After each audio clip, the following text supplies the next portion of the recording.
Assalamualaikum warahmatullahi wabarakatuh. Perkenalkan, nama saya Mayang Puspitasari, jurusan Akuntansi 2017 Universitas Trilogi. Di sini, saya akan menjelaskan tentang audit atas penjualan dan piutang usaha, test of control and substantive test of transaction. Pertama yang saya akan jelaskan adalah fungsi bisnis di dalam siklus penjualan dan piutang usaha, yaitu ada penjualan, penerimaan kas, retur penjualan, dan penghapusan piutang tetap tagih dan pembebanan piutang tetap tagih. Nah, penjualan ini dimana kita melakukan proses pesanan dari pelanggan, melakukan pemberian kredit, pengiriman barang, hingga menagih kredit ke pelanggan. Lalu selanjutnya ada penerimaan kas. Nah, penerimaan kas ini dilakukan pada saat kita mencatat penerimaan kas dari pelanggan. Selanjutnya retur penjualan. Retur penjualan ini dimana kita melakukan ini jika ada pelanggan yang mengembalikan barang kepada kita dikarenakan barang tersebut rusak atau barang tersebut tidak sesuai dengan pesanan dari pelanggan. Selanjutnya, penghapusan piutang tetap tagih dan pembebanan piutang tetap tagih. Nah, ini dilakukan jika ada pelanggan yang memang tidak sanggup atau tidak mampu untuk melunasi piutangnya dikarenakan alasan tertentu. Nah, di dalam proses penjualan, bagian pesanan penjualan yang mencatat pesanan dari pelanggan seperti apa yang dipesan oleh pelanggan, berapa jumlah yang dipesannya, pembayaran yang melalui tunai atau kredit. Nah, lalu dokumen pesanan penjualan ini atau yang biasa disebut faktur penjualan ini harus dibuat lengkap dan diberikan kepada bagian-bagian seperti bagian penerimaan kas, bagian gudang, bagian pengiriman barang, bagian akuntansi, dan diberikan ke pelanggan juga. Nah, diberikan kepada bagian penerimaan kas ini karena bagian penerimaan kas lah yang menerima kas dari pelanggan tersebut. Lalu diberikan kepada bagian gudang karena bagian gudang yang bertanggung jawab atas menyediakan barang yang diperlukan oleh pelanggan. Nah, di bagian gudang ini harus ada bagian yang mencatat persediaan barang yang tersedia di gudang.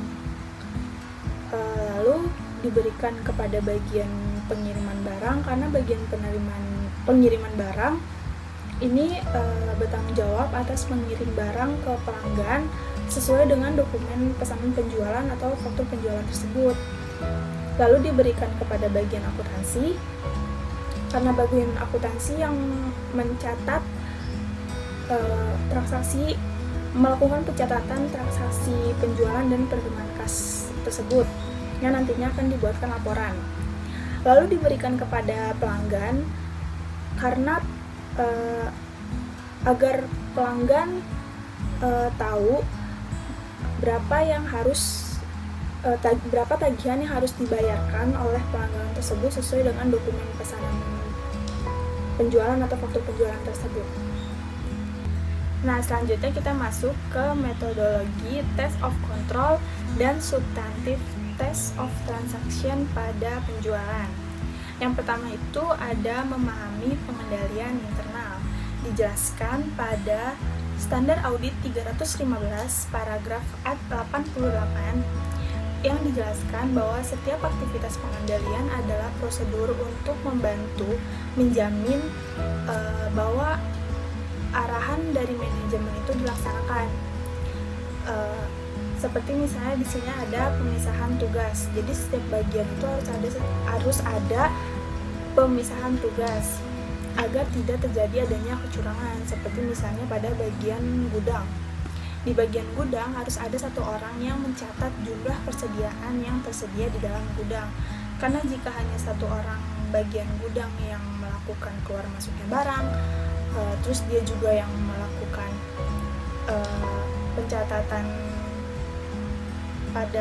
pencatatan persediaan yang ada di gudang, bisa saja dia melakukan atau memanipulasi pencatatan jumlah persediaan yang ada di gudang tersebut.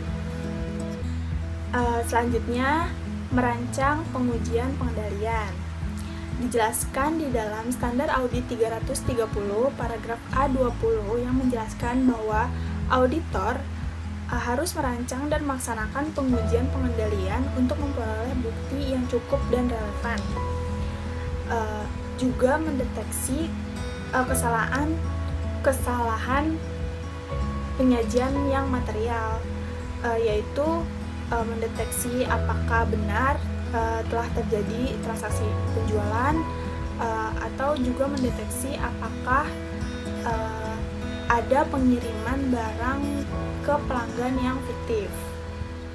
Selanjutnya, menaksirkan resiko pengendalian yang dijelaskan di dalam Standar Audit 315 paragraf 15 yang menjelaskan bahwa auditor harus memperoleh pemahaman mengenai entitas, yaitu apakah entitas ini memiliki proses untuk mengidentifikasi risiko pada bisnis yang relevan.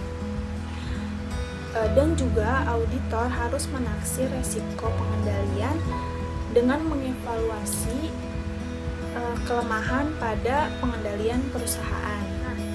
Selanjutnya, yaitu merancang pengujian substantif. Ini dijelaskan di dalam Standar Audit 330 paragraf 18 dengan referensi paragraf A42.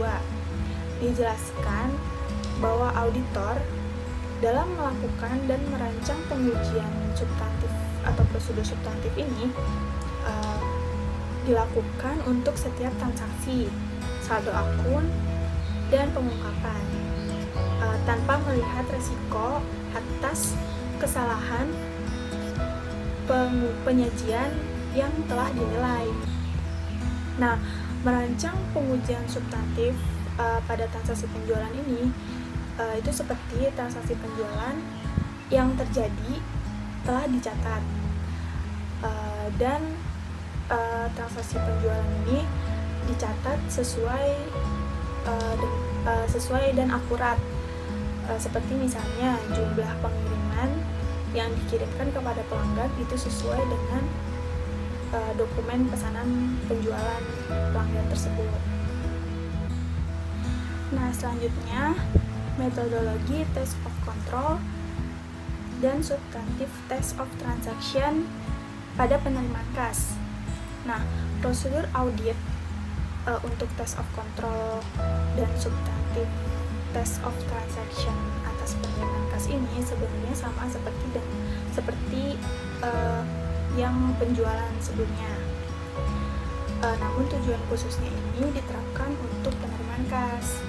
Nah, berdasarkan tujuan audit yang berkaitan dengan transaksi auditor mengikuti proses sebagai berikut, yaitu menentukan pengendalian internal, merancang pengujian substantif untuk menentukan resiko, terus juga merancang pengujian substantif atas transaksi untuk menguji salah saji. Tujuan dari tahap pengujian ini itu untuk menentukan bahwa kas yang diterima itu telah dicatat sesuai dan secara wajar, dengan membuktikan bukti transaksi yang termasuk dengan penerimaan kas tersebut. Nah, selanjutnya itu bagian penting dari tanggung jawab auditor di dalam audit penerimaan kas, yaitu dengan mengidentifikasi kelemahan dari struktur pengendalian internal yang memungkinkan terjadinya kecurangan, seperti misalnya menentukan apakah kas yang diterima telah dicatat, yaitu kita dengan melihat ke nota-nota pembayaran atau daftar penerimaan kas di dalam jurnal penerimaan kas, dan juga melihat ke buku tambahan piutang sebagai pengujian substantif atas pencatatan kas yang benar-benar diterima. Lalu yang kedua itu menyiapkan pembuktian atas penerimaan kas, di mana ini kita untuk menguji apakah seluruh penerimaan kas ini telah disetor ke rekening bank atau belum. Nah, lalu yang ketiga pengujian untuk menentukan lapping piutang usaha. Nah, selanjutnya itu pengujian audit untuk penghapusan piutang tak tertagih. Nah, penghapusan piutang tak tertagih ini itu jika terdapat pelanggan yang memang tidak sanggup atau tidak mampu untuk melunasi piutangnya. Maka dari itu, perusahaan tersebut harus menghapus piutang tak tertagih dari pelanggan tersebut. Nah, auditor harus mengidentifikasi alasan yang jelas mengapa pelanggan tersebut tidak dapat melunasi piutangnya, agar tidak terjadi kecurangan dalam pencatatan penghapusan piutang tak tertagih tersebut. Pengendalian untuk mencegah adanya kecurangan mengenai penghapusan piutang tak tertagih tersebut adalah dengan adanya otoritas yang pantas atas piutang dari tingkatan manajemen. Lalu juga dengan adanya kebijakan penghapusan piutang tak tertagih dengan mengidentifikasi alasan yang jelas mengapa pelanggan tersebut tidak bisa melunasi piutangnya. Nah, selanjutnya di sini saya akan membahas contoh soal kasus. Nah, contoh soal kasusnya ini yaitu auditor sedang mengaudit siklus penjualan dan penagihan piutang usaha pada perusahaan Sinensis, yaitu perusahaan kecil elektronik yang bekerja sama dengan perusahaan pembuat komputer. Nah, perusahaan ini sebenarnya banyak dihormati oleh industri-industri karena kreativitasnya dan pengembangannya yang pertumbuhannya yang sangat cepat.